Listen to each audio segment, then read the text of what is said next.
Hey, everybody. Today for you, podcast number 36. Today's podcast is titled, What Step Are You On?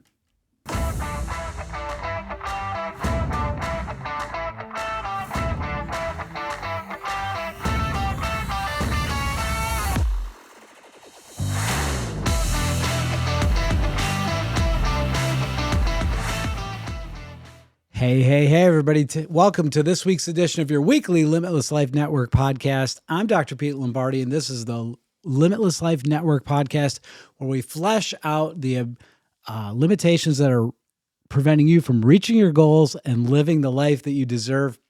And I'm a little off script today because I've got a special guest today. I'm super excited to have her here. This is Katrina Potter. I'm going to introduce her in a second, but she's awkwardly sitting here while I go through my intro stuff, wondering what do I do? And I'm like, just relax. It'll be fine. It'll be great. So, but I do want to take a moment to thank each and every one of you for listening to this podcast. I love the feedback that we've been getting. It's super important for me to acknowledge all of you listeners out there. And if you guys are so inclined to leave comments, I love that. And the people that have actually been coming into personal contact with me have been sharing all their success as far as what they've been doing in life from the podcast. So that's pretty cool too. And if you want to leave a review, there's no rules against that. So anyway, let's get rolling here. Enough with the preamble stuff. So let's get on with the show. So Katrina Potter Hello, everyone. Yes, she's been dying to talk. I know that. I am. Just kidding. She is a consummate entrepreneur, a mother, a wife, and a super good friend to all the friends that she does have. And she is just killing it in the entrepreneurial space. And I gave her a new title. It's the IHLC. She is actually an Integrative Holistic Life Coach. So she's got that title now. I have that title, the JKLMNOP. We discussed it. The IHLC. Add all the letters together and it sounds pretty cool. Yes, it does. So today's podcast, we titled it, What Step Are You On? And Katrina and I have been going back and forth before we actually hit the record button to just kind of get our heads around what we wanted to talk about today.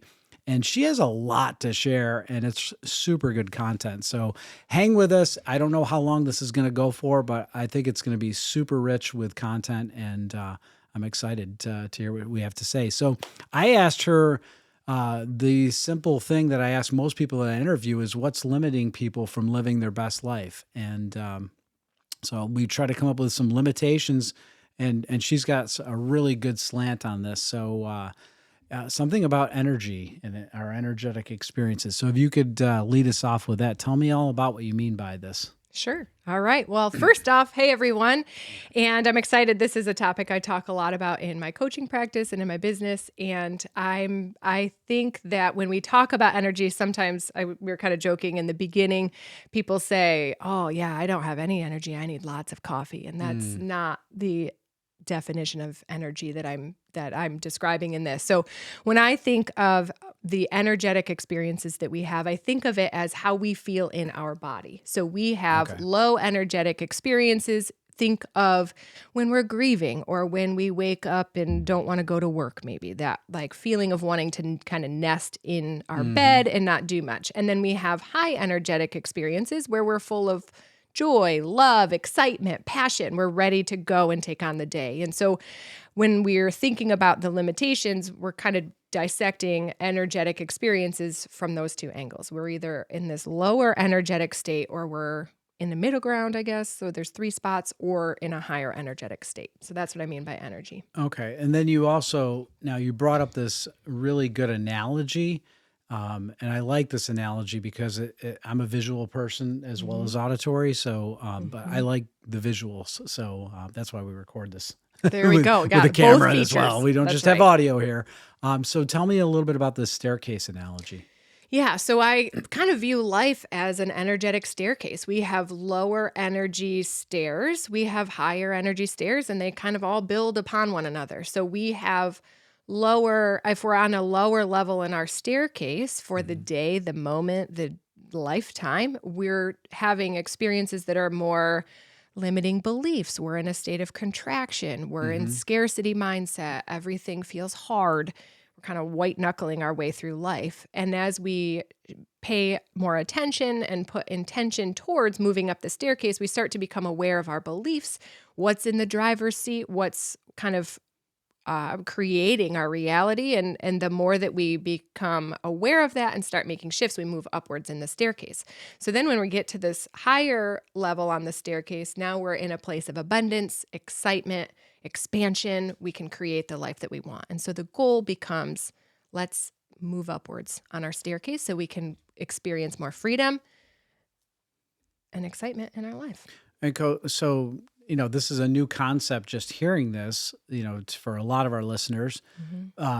So it makes me think like, okay, now this is a very early stage of learning, right? It's now we have something that's on our radar. We're consciously aware of this now. And so that kind of leads us into our second point is like, now we all of a sudden see like, where the heck are we? Right. Right. And that just having that awareness, like I know the days when I'm aware that I'm dropping a couple steps on the staircase, it's like, okay, now do I want to stay here or do I want to start making shifts to feel different today? Yeah. So, that I guess that would be the point with point number 2 is like, now you have to have some type of awareness of where you are in every aspect. So, this isn't just like how you feel in today in just one thing. I mean, it spills into all different areas of your life, correct? Right. There's a saying in coaching, how you do one thing is how you do everything. So if you're feeling like you're in a low, maybe the thought that we fall into is, well, I'm only miserable when I'm at work. Well, probably when you come home, you're also leaking misery around, right? Like that probably is falling into finances. That's falling into health-related topics. That's falling into those different areas. So yeah, it's how we do one thing is how we do everything. So it's showing up in multiple areas and it's kind of becoming an awareness of, okay, what staircase is in the driver's seat right now? Right. And so then from that, like now we've got some awareness, like, okay, well, maybe my energy, when I'm at work is maybe high in the morning, but by the afternoon, I'm pretty shot and I'm drained and I just want to kick the can and get through the day. Right. So like what happened, what changed? And then we may start having different reasons why we think that is, or why we're maybe even allowing this to happen. Right.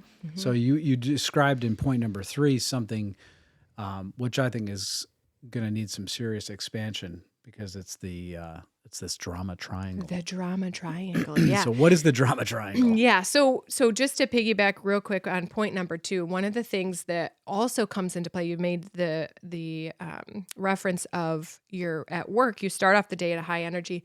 We also are the average of the 5 people we spend the most amount of time with. So that kind of comes into play as well. If we're thinking, okay, I'm in a great mood when I go to work, but then I hang out with Joe Schmo in the cubicle next to me, and now I'm miserable for the rest of the day. Just being aware of we are the average of the 5 people that we spend the most amount of time with. So sometimes there's just this conscious shift to, all right, maybe I'm going to hang out with Joe Schmo a little bit less so that I can stay in a higher energetic staircase. So wanted to just kind of expand upon that aspect and then to go into what your our point for number 3 is. There's something in the world of psychology called the drama triangle, and it was created in the 1960s by Stephen Cartman, and it comes into play, what I find is with pretty much everything in our life. So we can fall into the drama triangle in our intimate relationships, in our working relationships, with our finances. And so I think this is an interesting topic to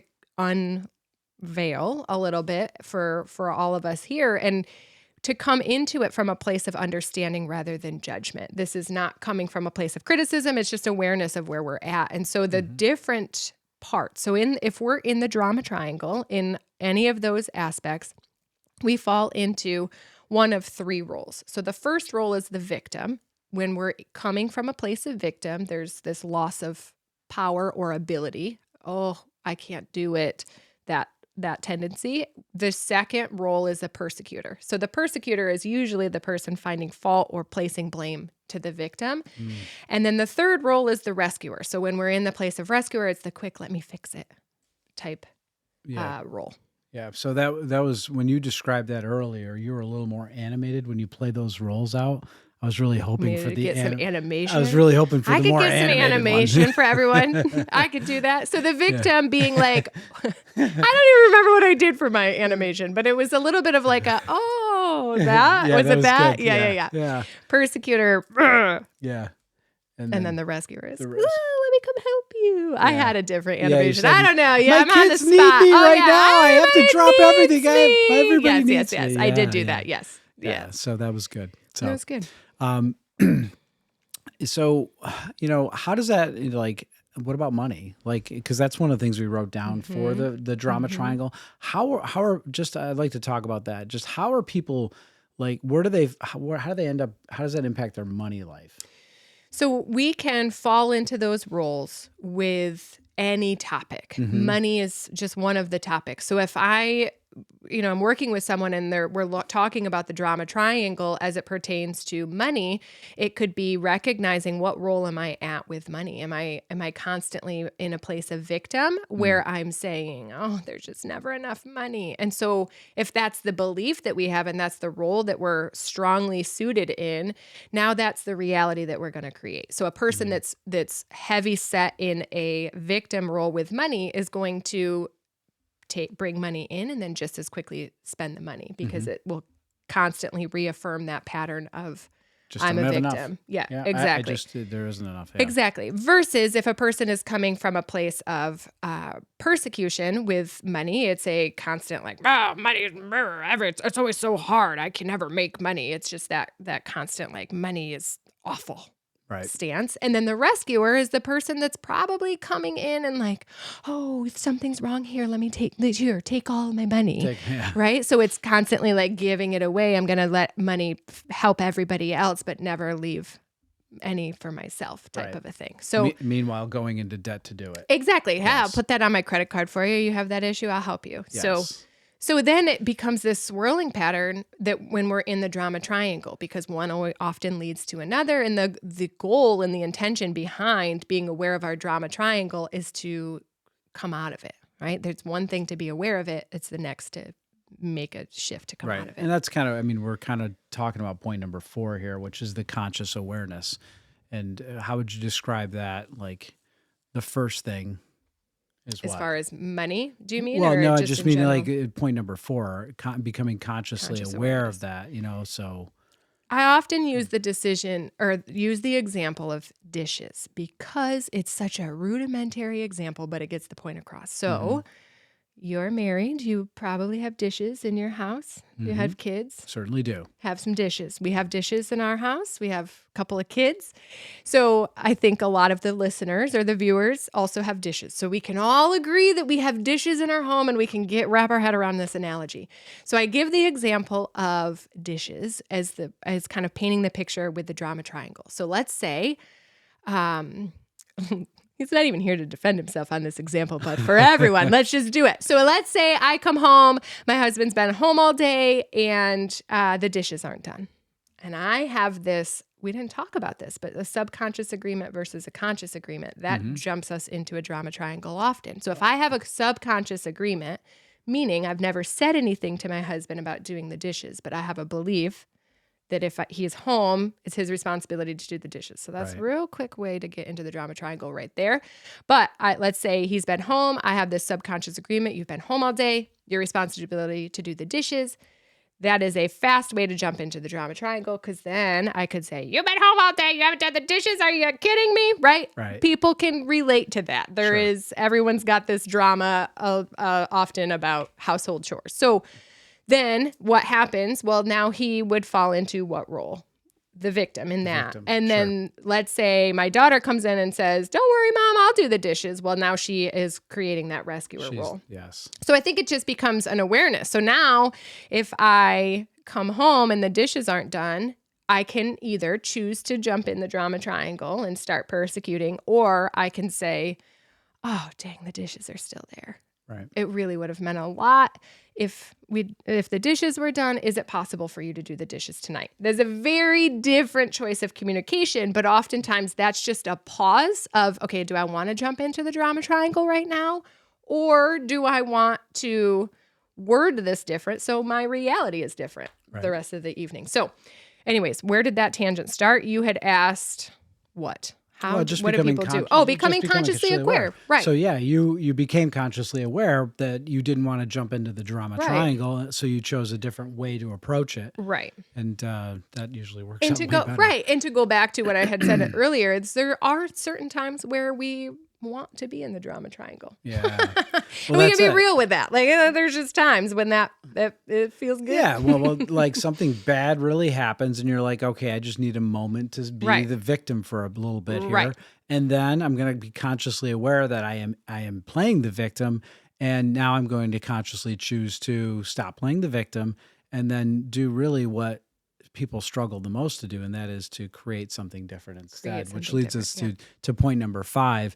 And that is, okay, most people know what they don't want, but they struggle with really getting identified or clearing what they do want. So why don't you help us out with that? Because this is really This is the really take-home stuff. The take-home. Now, the tangible aspect with it. So the first part is recognizing when we're in the drama triangle. Yes, there are moments when we want to stay in that. And then I think of it as kind of like a muscle that starts to become exercised more frequently. It's like, okay, now I'm aware that I'm in the drama triangle. I'm going to stay here for a second.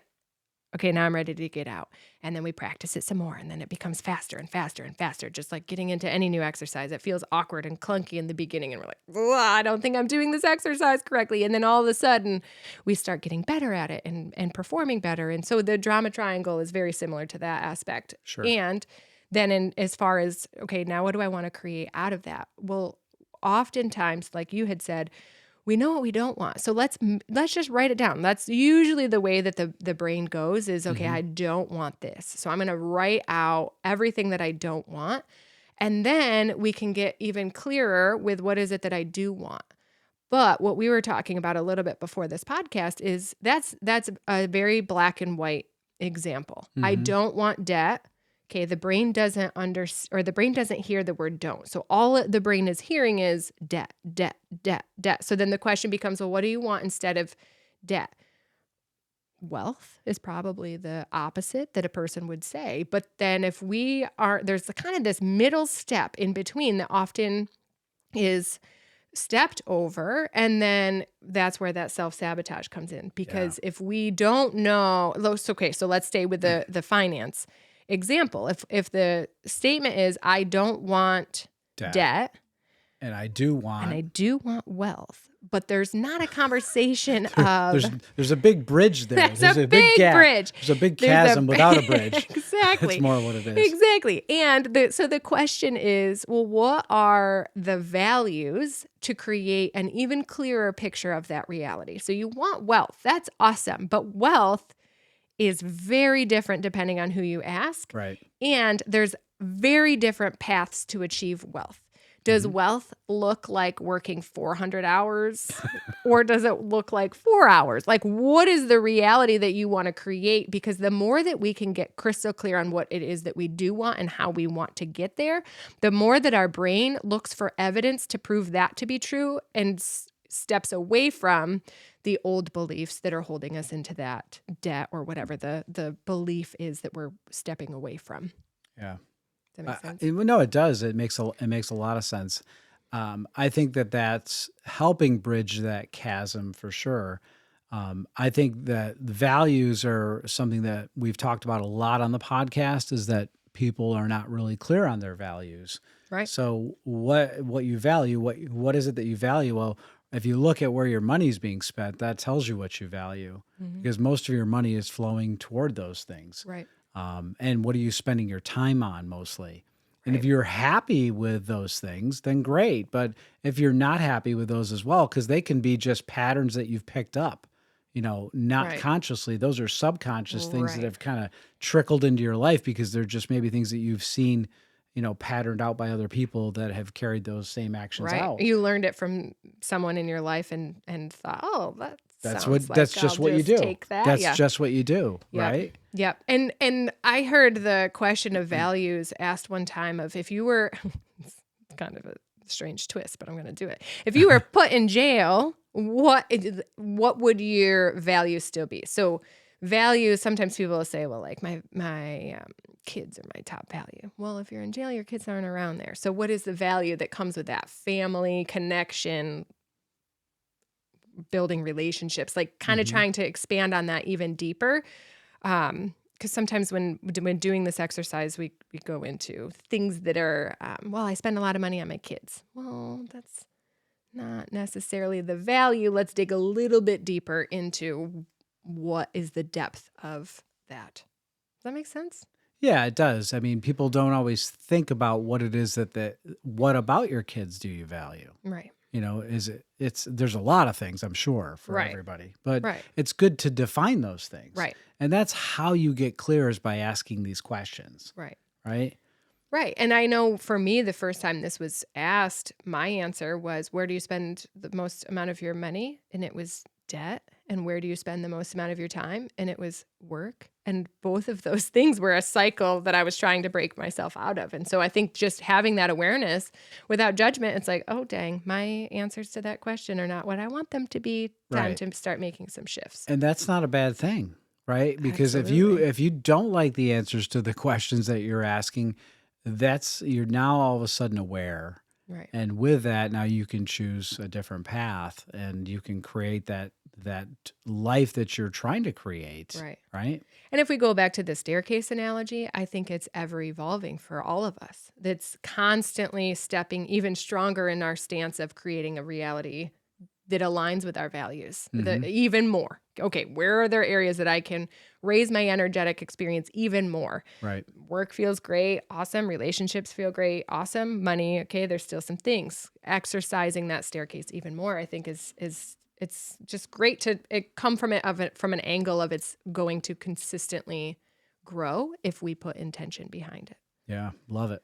Cool. The other thing that we talked about before this started that kind of piggybacks within all of this is there's also the awareness that we have thoughts based on childhood experiences sometimes. And that's I right. just wanted to elaborate on that just a little bit, because as we're talking about creating what it is that we want and stepping into this life or this new reality or this higher energetic staircase, there also is this part where we are hardwired. We learn things in our childhood based on life experiences. And then now as an adult, we get to choose. But oftentimes we're going through life in autopilot, not paying attention to the fact that we can choose. So with all of this, the last little piggyback question with that is, okay, what are your values? And then also, what are the beliefs that are in the driver's seat that maybe are no longer serving us that we can start to shift and unravel based on? And that, like when you say they're autopilot, that's kind of like a default setting that was programmed in, right? Yeah, I know, past hurts and traumas and just experiences. You know, that's kind of what I was thinking about. You know, what did your parents do? What did they teach you? What did your dad always say about money? Money doesn't grow on trees, Right. kids. You know, Right. You know? And we you know, from like in a medical mindset, we have epigenetics and how you Sure. can have all of this, but we also have it from emotion and mindset. Like we don't think about the beliefs all of the time that our parents had and how that's been passed down, but they pass that on just as much as they do the genetics. And without paying attention to what's in the driver's seat, we go through life in autopilot with those things. Yes, 100%. Just a little call to action for everyone to just kind of think about what are the beliefs that we have in our driver's seat? What's operating in the driver's seat? Oh, this was great. Cool. This was really This is good. fun to talk about. You've been in the driver's seat here today on the podcast, so you've been love to talk about killing it. So if somebody wants to get in touch with you, how would they reach out if they were interested in an IHLC, an integrative LMNOP. holistic You want to life connect coach? with me? Yeah, Yes. yeah. They can reach out through email. That's an easy way, Katrina@yourlifefuel.com, or on Instagram at yourlifefuel. And my website is yourlifefuel.com. So it's all the life fuel. Life fuel. Keeps it pretty It's simple. clean. Yeah, that's awesome. Well, thank you so much Yes, for being on the absolutely. podcast. And that's all for this week's edition of your weekly Limitless Life Network podcast. Be sure to tune in each and every week to stay connected, be inspired, and keep moving toward your best life by stripping away your limitations. We'll see you next week. Bye, everybody.